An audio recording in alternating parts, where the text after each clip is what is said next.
Silicate. Get your Pro Pure with the new Pro One filter today at InfoWarsStore.com or by calling 888-253-3139.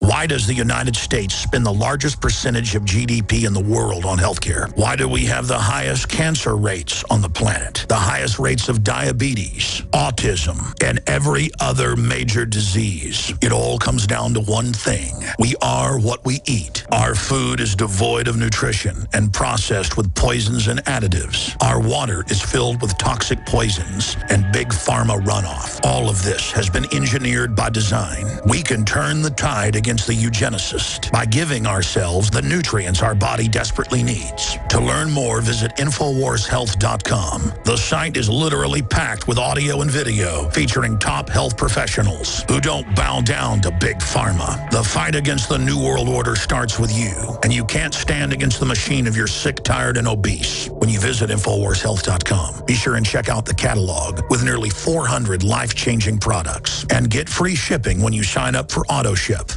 Hi folks, Alex Jones here with some important information. I want to tell you about Matt Redhawk and his team of patriots over at My Patriot Supply. Several years ago, Matt was sitting in his 2-bedroom apartment, frustrated with the direction this country was headed and the charlatans willing to sell us out for a quick buck. Deciding to take action, a company run by patriots for patriots was born. My Patriot Supply has never taken a loan or accepted outside funding. They now operate 2 distribution facilities and employ over 50 hardworking American men and women. It is rare to find companies who practice what they preach. And that's why I stock my pantry with high-quality storable foods from My Patriot Supply. Go to mypatriotsupply.com/Alex today for special offers on emergency food storage or call their preparedness specialist at 866-229-0927. That's 866-229-0927. Do business with someone who shares your values. mypatriotsupply.com/Alex.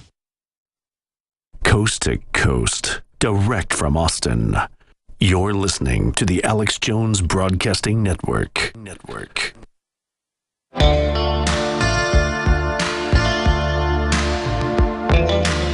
He aligns himself with the truth, and it's time for you to choose a side. You're listening to Alex Jones.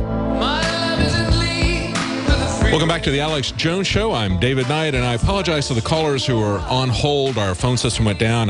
We're in the process of talking to Dennis from Oregon. I really wanted to hear the story about the Battle of Athens in 1946 from Steve in Tennessee, but our phone system is still down, so we're going to finish up with some news here. Now, of course, CNN's Piers Morgan signed off. We're so sad to see him go. We don't know where he's going to go because I think if he goes back to the UK, I think he's wanted back there because of a phone hacking scandal, but he would fit in really well if he just wants to stay here in the U.S. because, you know, apparently phone hacking isn't a problem. If you get involved in phone hacking, you can be part of the Senate Intelligence Committee like Mike Rogers, or you can resign and then become somebody on talk radio, which is apparently what Mike Rogers is going to do. He's going to have a talk radio show. But let's talk about Piers Morgan first. This is he had some interesting comments. So for 55 minutes, he talked about the missing airplane that they didn't have any new news about. And then he had another 5 minutes where he took a parting shot at gun owners again. He said that guns belong on a military battlefield. Really? Well, you know, tell that to Yeland Yee, the guy in California, the state senator who was trying to grab as many guns as he could, but also turning around and selling them as well as rocket launchers to the FBI in a sting operation.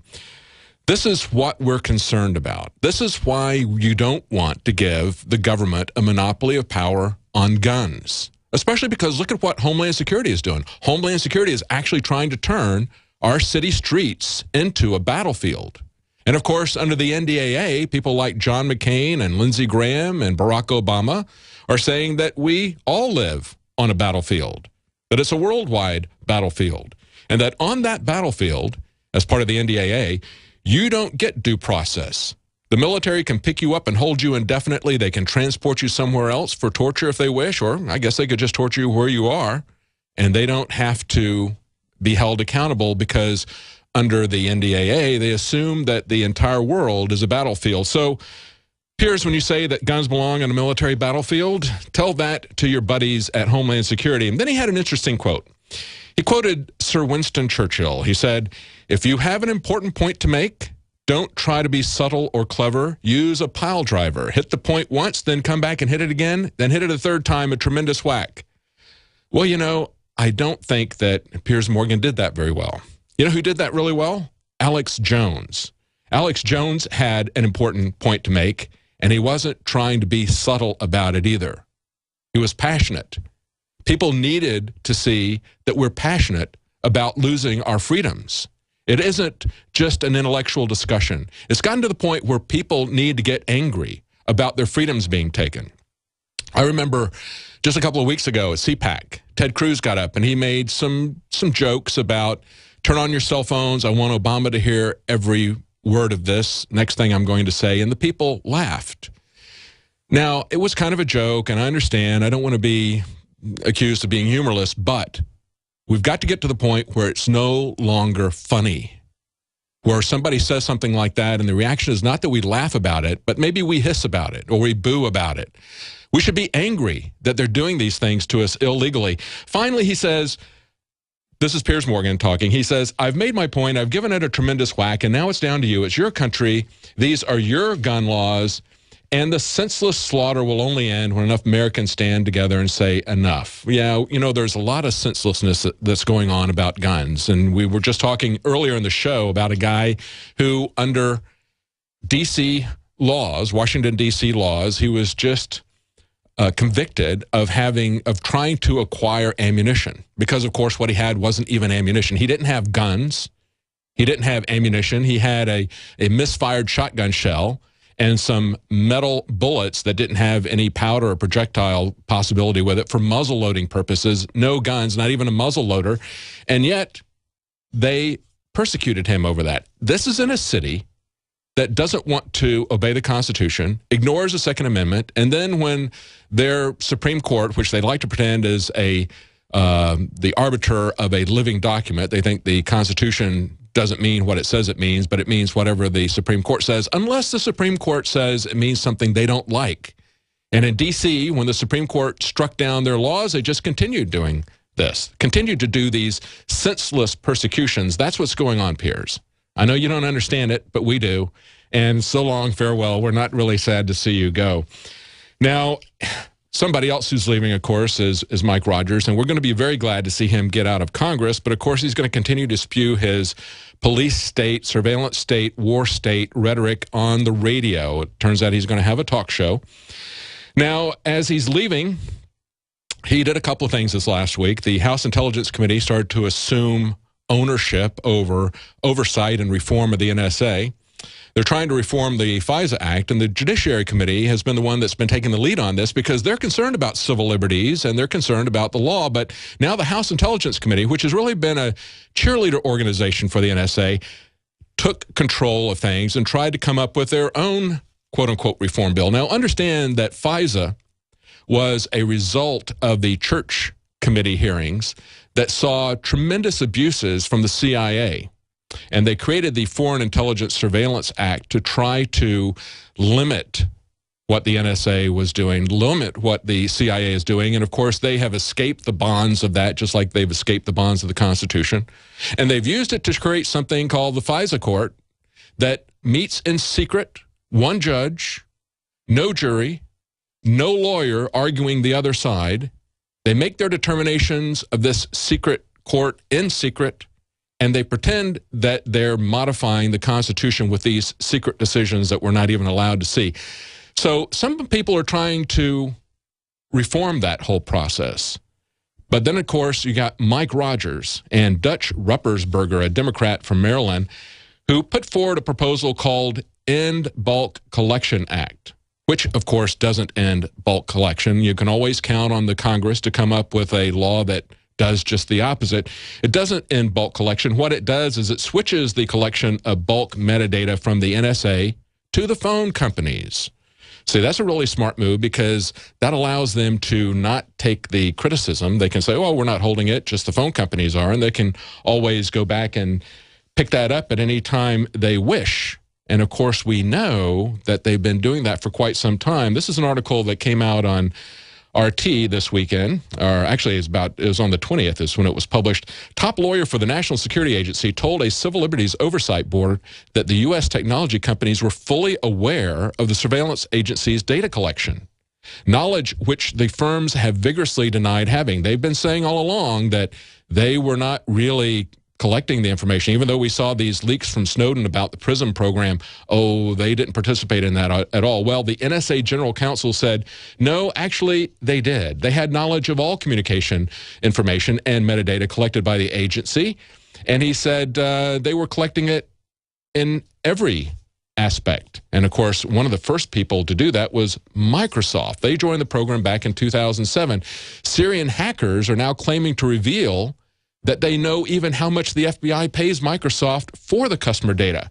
So it's not 30 pieces of silver anymore. The Syrian Electronic Army says that in December 2012, they found a document that Microsoft emailed. It was a PDF invoice for $145,100 broken down into $100 per request for information. And then in August 2013, Microsoft allegedly emailed a similar invoice, this time for $352,000 at a rate of $200 per request. Okay, so they're invoicing the NSA for the information that they say they had no idea the NSA was collecting. And of course, then Microsoft is still in the news, promising not to invade customer accounts again. Instead, they're going to have the government do it. You see how they keep switching it back and forth? Mike Rogers says, well, we're not keeping the data. The telephone companies are keeping the data. And then Microsoft says, well, we're not going to spy on you. The governments are going to spy on you. So they keep pointing at the other person. And yet it's kind of like, you can't really tell where the head of the snake begins and where the tail ends. Because when it comes to these large companies like Microsoft and the government, there really isn't much difference. One begins and the other one stops, and they just kind of keep rotating back and forth. This article says from RT, after reports last week that Microsoft had infiltrated a Hotmail client's content in search of allegedly stolen company source code, the tech giant now claims that it will notify proper legal authorities in the future to avoid violating privacy protection. Yeah, but it's more politically expedient to have them do that. If you think that metadata is not important, you need to look at this article that's up on InfoWars about how the NSA can use your metadata to predict your personality. It's actually more invasive than just listening to your phone conversation. They can learn a lot more about you from your metadata. Well, that's it for today's program. We'll be back tomorrow at 11 Central, 12 Eastern. Catch us then. Thanks. Bye-bye. In the last 50 years, iodine has been phased out of our staple foods and replaced with the halogen bromine, a practice now banned in nations around the world. Guess what else is in the halogen family? Fluoride. Ladies and gentlemen, Alex Jones here. In 1924, the federal government did the right thing and encouraged salt producers to add iodine. It's the good halogen on the periodic table, and the results are on record. Reports documented a 15-point IQ increase in areas that had previously been deficient in iodine. Bottom line, iodine is important. Unbound, clean, in a glycerin base. Nascent iodine was the answer for myself and my family. You will find Survival Shield Nascent Iodine exclusively at InfoWarsLife.com. InfoWars Life Survival Shield Nascent Iodine isn't just for emergencies. I take it every day. That's InfoWarsLife.com or call toll-free 888-253-3139. The globalist social engineers are not just targeting us with propaganda. They are manipulating our genetics. We are being targeted at every level by estrogen mimickers that lower our testosterone and other hormones and natural compounds that the body needs. After consulting top doctors, nutritionists, pharmacists, and others,